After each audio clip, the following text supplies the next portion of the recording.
துருக்கியின் இஸ்தாம்புல் நகரில் உள்ள சுல்தான் இரண்டாம் அப்துல் ஹமீத் அவர்களின் அடக்க ஸ்தலத்திற்கு அருகில் ஒரு ரயில் நிலையம் அமைந்திருக்கிறது. சுல்தான் இரண்டாம் அப்துல் ஹமீத் அவர்கள் உலகில் வந்த மிகச்சிறந்த ஆட்சியாளர்களில் ஒருவராக கருதப்படுகிறார்கள். தான் இரண்டாம் அப்துல் ஹமீத் அவர்களின் அடக்க ஸ்தலத்திற்கு அருகில் உள்ள ரயில் நிலையம் மிக முக்கியமான ஒரு விசேட அம்சத்தை கொண்டிருக்கிறது. துருக்கி அரசாங்கம் அண்மையில் இந்த ரயில் நிலையத்தில் சவுண்ட் அப்சர்விங் டெக்னாலஜி எனப்படுகின்ற ஒலித்தடுப்பு தொழில்நுட்பத்தை அறிமுகம் செய்திருந்தது. ஏன் சுல்தானின் அடக்க ஸ்தலத்திற்கு அருகில் மாத்திரம் ரயில் சப்தத்தை தடுக்கும் முறையை அறிமுகம் செய்ய வேண்டும் என்று சிந்தித்தார்கள். அன்றுதான் அவர்களுக்கு வரலாறு நினைவுக்கு வந்தது. சிரியாவில் இருந்து மதீனா நகருக்கான நேரடி ரயில் சேவையை முதலில் ஆரம்பித்தவர் சுல்தான் இரண்டாம் அப்துல் ஹமீத் ஆவார்கள். இதனை ஹிஜாஸ் ரயில்வே என்று வரலாற்றில் அழைக்கிறார்கள். சிரியாவில் இருந்து மதீனா நகருக்கான ரயில் பாதையை மத்திய தரைக்கடலை தாண்டி ஐரோப்பாவுடன் ரயில் பாதையாக இணைப்பது அவரது நோக்கமாக இருந்தது. மாதக்கணக்கில் புனித ஹஜ் பயணத்தை மேற்கொள்ளும் யாத்ரீகர்களுக்கு இதன் மூலம் ஒரு சில நாட்களில் மாத்திரம் புனித மதீனா நகரை சென்றடைவதற்கான வாய்ப்பு கிடைத்தது.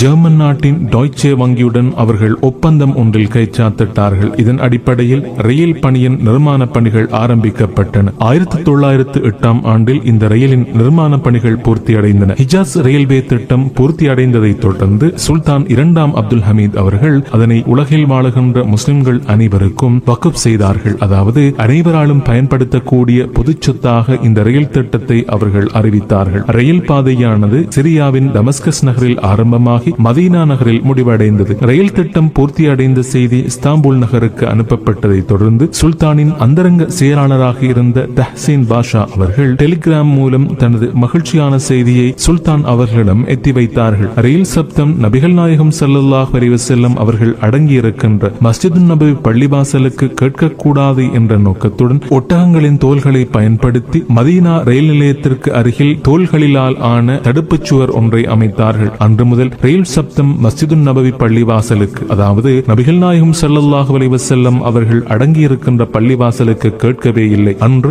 ரயில் சப்தம் கேட்கக்கூடாது என்று எண்ணி ஒட்டகத்தின் தோள்களிலால் ஆன தடுப்புச் சுவர் ஒன்றை சுல்தான் அவர்கள் அமைத்தார்கள். இதனை அமைப்பதற்கான காரணம் நபிகள் நாயகம் ஸல்லல்லாஹு அலைஹி வஸல்லம் அவர்கள் அந்த இடத்தில் அடக்கப்பட்டிருக்கிறார்கள். அவர்களை நாம் கண்ணியப்படுத்த வேண்டும் என்ற நோக்கத்திற்காக சுல்தான் இரண்டாம் அப்துல் ஹமீத் அவர்கள் அந்த இடத்தில் நபிகள் நாயகம் ஸல்லல்லாஹு அலைஹி வஸல்லம் அவர்களை கண்ணியப்படுத்துவதற்காக ஒட்டகத்தின் தோளினால் ஆன ஒரு தடுப்புச் சுவரை அமைத்து நபிகள் நாயகம் ஸல்லல்லாஹு அலைஹி வஸல்லம் அவர்களை கண்ணியப்படுத்தினார்கள். அவர்களை கண்ணியப்படுத்தியமைக்காக நூற்றாண்டுகள் தாண்டிய நிலையில் சுல்தான் இரண்டாம் அப்துல் ஹமீத் அவர்கள் உலகை விட்டு பிரிந்தாலும் அவர்கள் அடக்கப்பட்டிருக்கின்ற இடத்திற்கு அருகில் ரயில்கள் செல்லும் போது அந்த சப்தம் கேட்காத வகையில் சவுண்ட் அப்சர்விங் டெக்னாலஜி எனப்படுகின்ற ஒலித்தடுப்பு தொழில்நுட்பத்தை பயன்படுத்தி துருக்கி அரசாங்கம் அவர்களை கௌரவப்படுத்தி இருக்கிறது. நபிகள் நாயகம் ஸல்லல்லாஹு அலைஹி வஸல்லம் அவர்களை கண்ணியப்படுத்திய அந்த சுல்தான் இன்று மரணித்த நிலையில் துருக்கி மக்களால் கண்ணியப்படுத்தப்படுகிறார்கள் என்பதை நாம் நன்றியோடு ஞாபகப்படுத்த